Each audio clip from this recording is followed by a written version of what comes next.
बच्चों, उम्मीद करता हूँ जो मैंने लास्ट टाइम आपको पढ़ाया था कंसिस्टेंसी इनकंसिस्टेंसी का कॉन्सेप्ट वो आपको समझ में आ गया होगा। उसके अंदर हमने पढ़ा था कि भाई जब हमारे पास सॉल्यूशंस पेयर ऑफ इक्वेशंस के सॉल्यूशन की बात करी जाएगी तो क्या होगा। हमने पढ़ा था जो सॉल्यूशंस होते हैं वो कितने तरीके के होते हैं, दो तरीके के, एक होता है कंसिस्टेंट, दूसरा होता है इनकंसिस्टेंट। यही पढ़ा था। इसके अंदर पढ़ा था इनकंसिस्टेंट वो सिचुएशंस होती हैं जिसमें लाइंस क्या होती है, पैरेलल होती हैं, और इसकी कंडीशन पढ़ी थी हमने a1/a2 equal to b1/b2 equal to b1/b2 not equal to c1/c2। And हमने क्या पढ़ा था कि भाई कंसिस्टेंट सॉल्यूशन दो तरीके के होंगे, एक होगा यूनिक सॉल्यूशन, एक होगा इनफाइनाइट सॉल्यूशन। जो यूनिक सॉल्यूशन होगा उसमें लाइनें एक दूसरे को इंटरसेक्ट करेंगी, जो इनफाइनाइट सॉल्यूशन होगा उसमें लाइनें कोइंसिडेंट होंगी, एक के ऊपर एक होंगी। इसकी कंडीशन थी a1/a2 not equal to b1/b2, जबकि इसकी इक्वेशन क्या थी a1/a2 equal to b1/b2 equal to c1/c2। हमने ये पढ़ लिया था, है ना। अब अगर हम क्वेश्चन नंबर 2 देखें तो क्वेश्चन नंबर 2 के अंदर आपको पेयर ऑफ इक्वेशंस दे दी हैं, और इन पेयर ऑफ इक्वेशंस में क्या बोला है, ये बताओ कि ये इंटरसेक्ट कर रही हैं, ये पैरेलल है, या फिर ये कोइंसिडेंट है। अब जरा बच्चों तुम खुद सोचो, जब मुझे ये ऑलरेडी इक्वेशंस दे दिए हैं और मुझे ये कंडीशन पता है तो कितना आसान हो गया ये निकालना कि ये इंटरसेक्टिंग है कि पैरेलल है कि कोइंसिडेंट है। यानी कि सबसे पहले क्या निकालना होगा हमें, सबसे पहले निकालना होगा इनका रेशियो। लेकिन रेशियो निकालने से पहले क्या करेंगे, हम कंपेयर करेंगे। हर एक कंडीशन के अंदर हमें ये लिखना होगा कि हम कंपेयर किससे कर रहे हैं। फॉर एग्जांपल कि इसको क्या किया मैंने, कंपेयर किया, कंपेयर विद इक्वेशंस किसके साथ भाई a1x plus b1y plus c1 equal to 0, a2x plus b2y plus c2 equal to 0। जब इतना कर लिया तो मुझे क्या मिला, a1 b1 और c1। भाई इनकी वैल्यू क्या देखो, a1 क्या है, x का कोफिशिएंट। भाई यहाँ पर x का कोफिशिएंट क्या है, 5 है, तो ये क्या आ गया हमारे पास 5। यहाँ पर y का कोफिशिएंट क्या है, b1। नोट करेंगे जब कभी भी कंपेयर करेंगे, कोफिशिएंट निकालेंगे, उस केस में साइन का जो जिक्र है उसको जरूर करेंगे कि भाई वो पॉजिटिव है या नेगेटिव है। अगर आपने साइन नहीं लगाया तो आपके जो आंसर आएगा वो गलत आ सकता है। जैसे यहाँ पर ये क्या आ गया, माइनस का 4, और c देखो तो c क्या है हमारे पास, प्लस का 8। अगर मैं देखूं a2 b2 और c2, a2 की वैल्यू और b2 की वैल्यू और c2 की वैल्यू, ये किससे कंपेयर होगी भाई, इक्वेशन 2 से। इक्वेशन 2 कौन सी है हमारी, ये वाली सेकंड इक्वेशन। सेकंड इक्वेशन में क्या दे दिया, a1 की वैल्यू 7, b1 a2 की वैल्यू 7, b2 की वैल्यू y के साथ वाली वैल्यू 6 और c की वैल्यू माइनस का 9। यानी कि मुझे क्या निकालना है ना, अब फाइंड करना है a1/a2 b1/b2 c1/c2। यही करेंगे, बहुत आसानी के साथ क्वेश्चन आ जाएगा। हमने बोला भाई a1/a2 निकाल लो, a1/a2 कितना आ गया हमारे पास, 5/7। b1/b2 निकाल लो, भाई b1/b2, b1 की वैल्यू कितनी है, माइनस का 4, और b2 कितना है 6। भाई अगर एक कट रहा है तो काट दो, 2 से कट गया 2 पे और 3 पे, यानी कि माइनस का 2/3। अब अगर नोट करो, क्या करो, नोट करो तो ये कंडीशन कौन सी है। अभी दोबारा से देख लो, मैं दोबारा से एक तरफ लिख देता हूं। भाई जब लाइनें इंटरसेक्ट करती थी, यानी कि पहली कंडीशन जो थी हमारे पास कंसिस्टेंट वाली, तब हमारे पास क्या होता था, a1/a2 not equal to b1/b2, यानी कि ये वाली कंडीशन।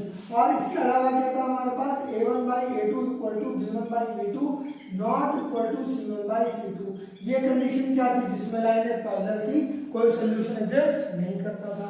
और तीसरी कंडीशन क्या थी, a1/a2 equal to b1/b2 equal to c1/c2, जब लाइनें कोइंसिडेंट थी, इनफाइनाइट सॉल्यूशन एग्जिस्ट करते थे। ये कंडीशन किसकी आपकी सॉरी कोइंसिडेंट वाली है ना, और ये कौन सी है, पैरेलल वाली, और ये कौन सी है, इंटरसेक्टिंग वाली कंडीशन है। अब नोट करो भाई, यहाँ पर अगर तुम देखो a1/a2 जो है उसकी वैल्यू कितनी है, ये 5/7, जबकि b1/b2 की वैल्यू कितनी है, माइनस का 2/3। क्या ये दोनों इक्वल है, बताओ क्या ये दोनों इक्वल हो सकते हैं, बिल्कुल नहीं हो सकते। तो मैं बोलूंगा since a1/a2 not equal to b1/b2, अगर ऐसा है लाइन्स आर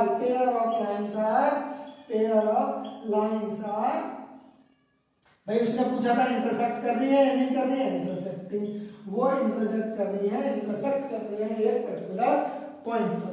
पहला क्वेश्चन खत्म हो गया। दूसरा क्वेश्चन, भाई ये वाली स्टेटमेंट तो हमेशा सेम लिखेंगे, यानी कि यहाँ पर भी ये लिखी जाएगी कि कंपेयर द इक्वेशंस विद किसके साथ, a1x b1y plus c1 equals to 0, a2x b2y plus c2 equals to 0। भाई ये सेकंड इक्वेशन है, इसमें सारे के सारे ये 2 हैं, a2 b2।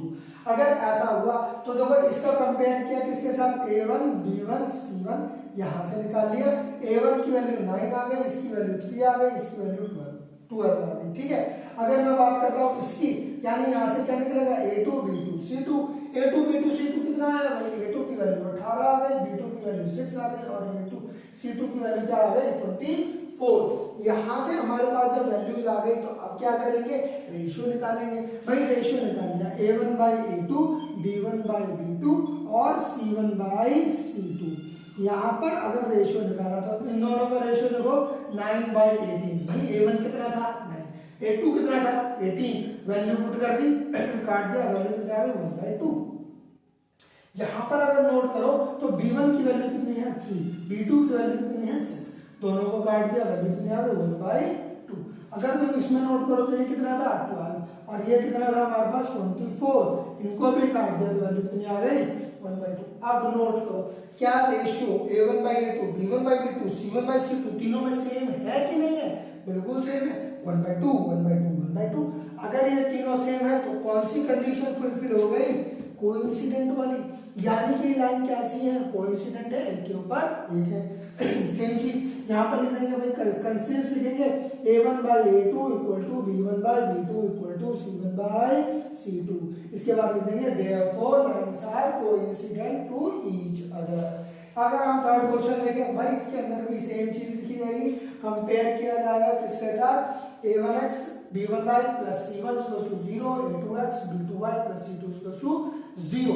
इतना करने के बाद हम कंपेयर कर लेंगे भाई a1 की वैल्यू, b1 की वैल्यू, c1 की वैल्यू।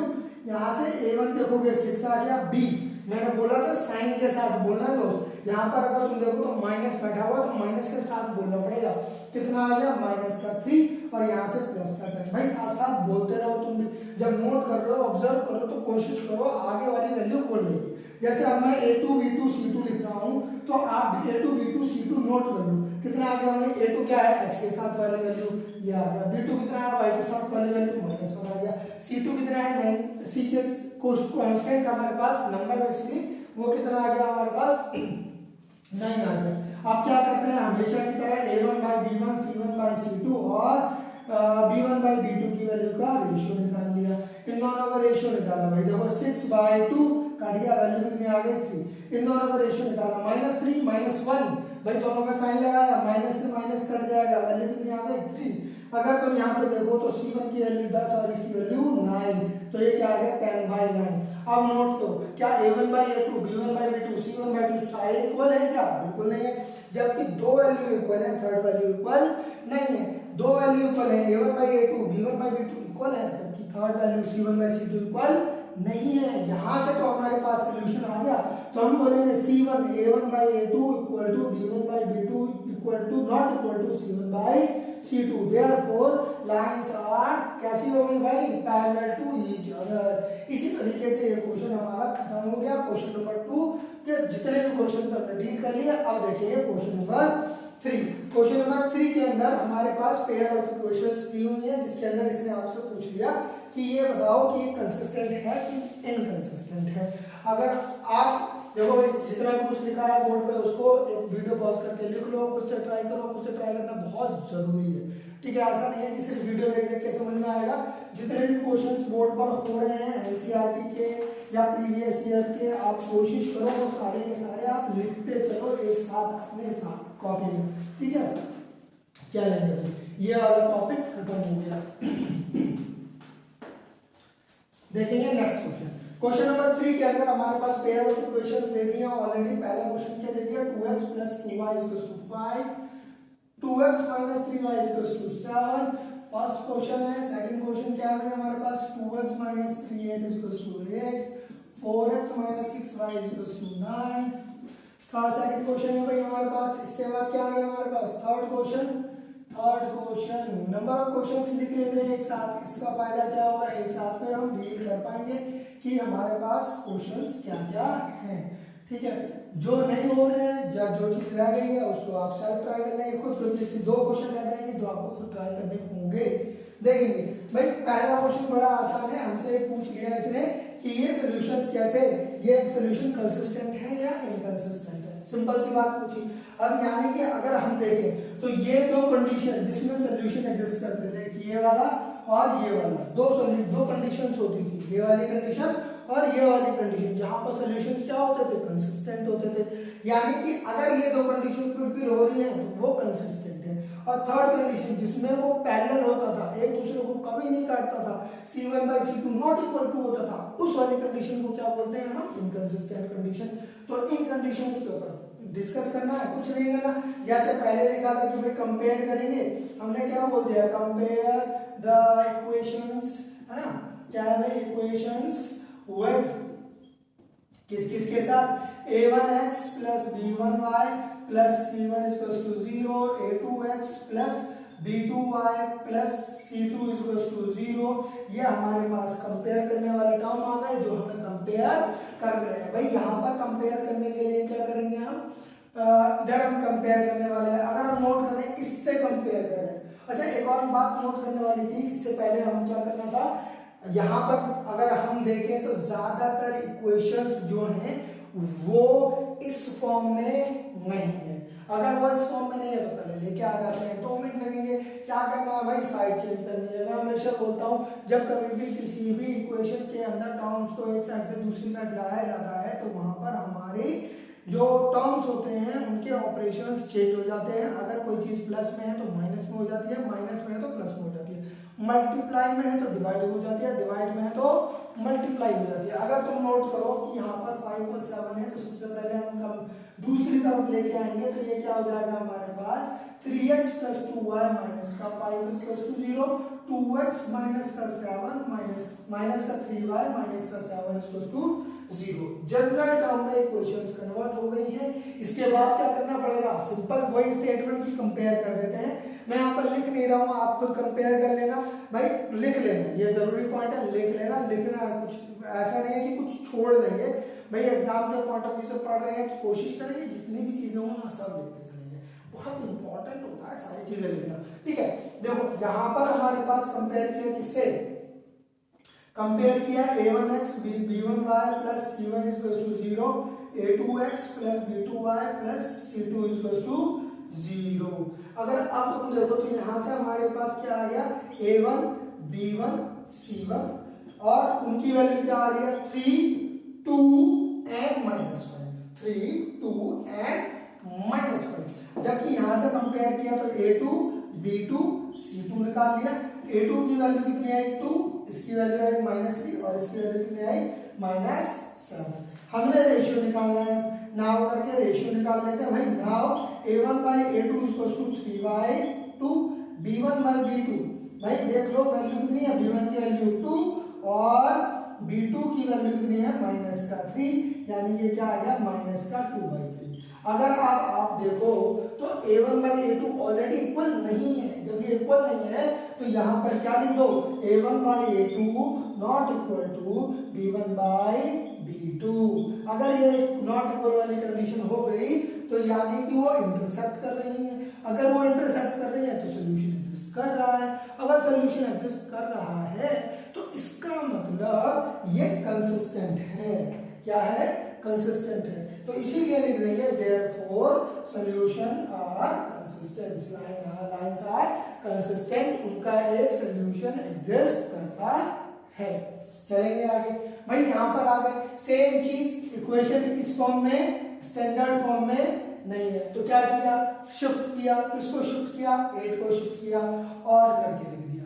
क्या आ गया भाई 2x माइनस का 3y माइनस का 8। भाई साइड चेंज करी है तो साइन चेंज होगा ही होगा। जो चीज प्लस में लिखी है वो चीज माइनस में लिखी जाएगी।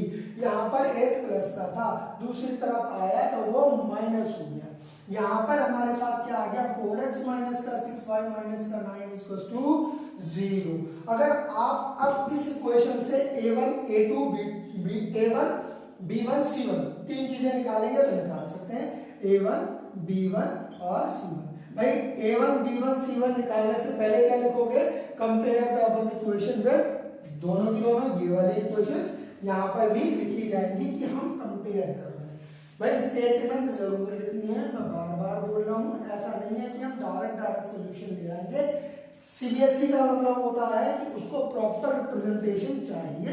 ज्यादातर बच्चे आंसर निकालना तो जानते हैं लेकिन रिप्रेजेंटेशन पे काम नहीं करते। अगर अपने आपको अपने मार्क्स इंप्रूव करने हैं तो इस बात का खास ख्याल रखें कि आप जो भी लिख रहे हैं उसको फुल रिप्रेजेंटेशन के साथ लिखें, ठीक है। चलें भाई, यहाँ से कितना आ गया 2 आ गया, साइन के साथ बताया माइनस का 3 आ गया, साइन के साथ बताया माइनस का 8 आ गया। यहाँ से a2 b2 c2 निकाला, a2 की वैल्यू कितनी आ गई 4 आ गई, b2 की वैल्यू कितनी आ गई माइनस का 6 आ गई और c2 की वैल्यू कितनी आ गई माइनस का 9 आ गई। अब क्या करेंगे भाई, रेशियो निकालेंगे a1 by a2 b1 by b2 c1 by c2। हमने ये निकाल दिया भाई, a1 by a2 का मतलब ये दोनों का ratio 2 by 4, b1 by b2 का रेशियो मतलब ये इन दोनों का रेशियो माइनस का 3 माइनस का 6 और c1 by c2 का मतलब क्या होगा -8 -9। यहाँ पर अगर देखें तो काट के वैल्यू आ गई 1/2, माइनस से माइनस गया 3 से 6 कटा कितना आ गया 1/2, कितना आ गया 1/2। जबकि लास्ट वैल्यू कितनी आ रही है हमारे पास, माइनस से माइनस चला गया, वैल्यू कितनी आ गई 8/9। कंडीशन कौन सी आई, देखो कंडीशन आ गई पैरेलल वाली। कौन सी, पैरेलल वाली। हमें पता है दो पैरेलल लाइन कभी भी एक दूसरे को इंटरसेक्ट नहीं करेंगी। जब दो पैरेलल लाइन एक दूसरे को इंटरसेक्ट नहीं करेंगे तो इस केस में सॉल्यूशन एग्जिस्ट नहीं करेगा। अगर सॉल्यूशन एग्जिस्ट नहीं करा तो ये कंडीशन कैसी है, इनकंसिस्टेंसी वाली कंडीशन है, यानी पेयर ऑफ इक्वेशंस कैसी हैं, इनकंसिस्टेंट है। तो हम इसके नीचे लिख देंगे pair of equations are inconsistent. भाई पूरी लाइन लिखेंगे कि pair of equations are inconsistent. देखेंगे भाई अगले क्वेश्चन पे आ गए। यहाँ पर थोड़ा सा बच्चे को समझने में दिक्कत है क्योंकि टर्म्स किस में दे दिए हैं, फ्रैक्शंस में दे दिए हैं, रेशियो में दे दिए हैं। बेसिकली रैशनल टर्म मौजूद है, 3/2 लिखा है, 5/3 लिखा है। बच्चा इसको सॉल्व करने में थोड़ा सा कंफ्यूज हो रहा है। दो तरीके हैं इसे सॉल्व करने के। पहला तरीका तो ये है कि आप इसके जो नीचे वाले टर्म्स हैं उनको एलिमिनेट कर दें। एलिमिनेट करने के लिए आपको इसे 6 से मल्टीप्लाई करना पड़ेगा, यानी नीचे वाले टर्म्स के एलसीएम से पूरी इक्वेशन को मल्टीप्लाई करेंगे तो भी ये क्वेश्चन जो है बहुत आसानी के साथ डील हो जाएगा। लेकिन एक जनरल हमारे पास कुछ बेसिक फंडाज है, कुछ बेसिक कॉन्सेप्ट है जिसके बेस पर हम इसको विदाउट एनी मल्टीप्लिकेशन भी डील कर सकते हैं। लेकिन सबसे पहला पॉइंट कि भाई बेसिक इक्वेशन यानी कि ये वाली फॉर्म तो लानी पड़ेगी ना। भाई अगर तुम देखो 7 दूसरी तरफ बैठा है, 14 दूसरी तरफ बैठा है, अगर दोनों के दोनों दूसरी तरफ बैठे हैं तो इस तरफ तो उठा के लाओगे उनको। अगर इधर उठा के लाओगे यानी कि उनको राइट हैंड साइड से लेफ्ट हैंड साइड कैरी करोगे तो ऑपरेशन का साइन चेंज होगा। यहाँ पर प्लस में लिखा है तो इधर क्या हो जाएगा माइनस में। अगर हम देखें तो हमारे पास क्या होगा 3/2x प्लस 5/3 और करके लिख दिया हमने, y माइनस का 7 इक्वल्स टू 0 एंड ये क्या आ गया 9 माइनस का 10y माइनस का 14 इक्वल्स टू 0। नाउ अब क्या करोगे, कंपेयर करोगे। कंपेयर द इक्वेशन विद क्या, हमारे पास ये वाली equation a1x plus b1y plus c1 equals to 0, a2x plus b2y plus c2 equals to 0। इससे कंपेयर किया, जब कंपेयर किया तो a1 की वैल्यू निकाली, b1 की वैल्यू निकाली, c1 की वैल्यू निकाली। a1 देखो x का कोफिशिएंट होता है, क्या x का कोफिशिएंट, x का कोफिशिएंट क्या है हमारे पास 3/2, a2 क्या होता है 2, b1 क्या होता है हमारे पास y का कोफिशिएंट यानी कि ये वाली वैल्यू 5/3 और c क्या है हमारे पास ये वाला टर्म विद साइन बताएंगे माइनस का 7, विद साइन माइनस का 7। भाई आगे चलते हैं a2 b2 c2 a2 की वैल्यू कितनी आई 9, x का कोफिशिएंट, b2 की वैल्यू कितनी आई माइनस का 10 और c2 की वैल्यू कितनी आई माइनस का 40, कितना आ गया माइनस का 40। नाउ हमें करना है रेशियो, सॉरी हमें निकालना है रेशियो, किस किस का ratio, A1/A2, B1/B2 and C1/C2। इतना आसान है, इसे ही डील करना है, बहुत प्यार से हो जाएगा, कोई ऐसी बात नहीं है। देखो सबसे पहले हमें क्या निकालना है, A1/A2 यानी कि A1 3/2/9, 3/2/9। अब इसको सॉल्व किया, इसको रखा मैंने क्या, 5/3/-10 एंड ये क्या है हमारे पास, देखो वैसे इसको सॉल्व करने की जरूरत पड़ेगी नहीं, बट इसको लिख लेते हैं 7/-40। या सही, इसको डील करना है, इसको सॉल्व करेंगे, देखेंगे सेम आ रहा है कि नहीं आ रहा। लेकिन अब बच्चा यहाँ पे फंसा हुआ है कि इसको कैसे सॉल्व करें, तो इस चीज के लिए एक रूल की तरह कुछ रिमेंबर की कैटेगरी में एक जगह पे लिख लो कि भाई ये हमेशा याद रखना है, कंठास्थ कर लो इस बात को कि ये रिमेंबर करने वाली चीज है जो कई जगह पे अप्लाई होगी, आपको ये चीज याद होनी चाहिए। सही है, देखो क्या कमाल की चीज है भाई। अगर सिचुएशन A1/B/C हो, यानी कि हमारा जो ऊपर वाला टर्म है वो फ्रैक्शन में लिखा हो, उस वाली सिचुएशन में क्या होता है, जो ऊपर वाले का डिनोमिनेटर होता है वो नीचे वाले टर्म से जाकर करता है मल्टीप्लाई, वो नीचे वाले टर्म से जाकर करता है मल्टीप्लाई। और अगर सिचुएशन ऐसी हो कि फ्रैक्शन नीचे हो, फ्रैक्शन कहाँ हो, नीचे हो, यानी कि इस तरीके की सिचुएशन हो, ऊपर जो डिनोमिनेटर बैठा है वो एज इट इज है, लेकिन जो डिनोमिनेटर है वो फ्रैक्शन की फॉर्म में है, तो उस केस में जो नीचे वाले का डिनोमिनेटर होता है वो ऊपर शिफ्ट होता है, यानी ये इसके पास पहुंचता है और ये इससे मल्टीप्लाई करता है और सिचुएशन बन जाती है कुछ भी। लास्ट केस क्या कहता है कि ऊपर भी आपका फ्रैक्शन है और नीचे भी फ्रैक्शन है, ऊपर भी फ्रैक्शन है और नीचे भी फ्रैक्शन है, ऊपर भी p/q की फॉर्म है और नीचे भी p/q की फॉर्म है। अगर ऐसा रूल है तो इस सिचुएशन में a जो है वो d क्या करेगा, ऊपर शिफ्ट करेगा, d से मल्टीप्लाई करेगा, और ये b जो है ये नीचे शिफ्ट करेगा, d और c आपस में मल्टीप्लाई करेगा। ये रूल की तरह एक जगह पे लिख लो, कई जगह पे बाद में भी यूज होगा। चलेंगे आगे बढ़ते हैं भाई।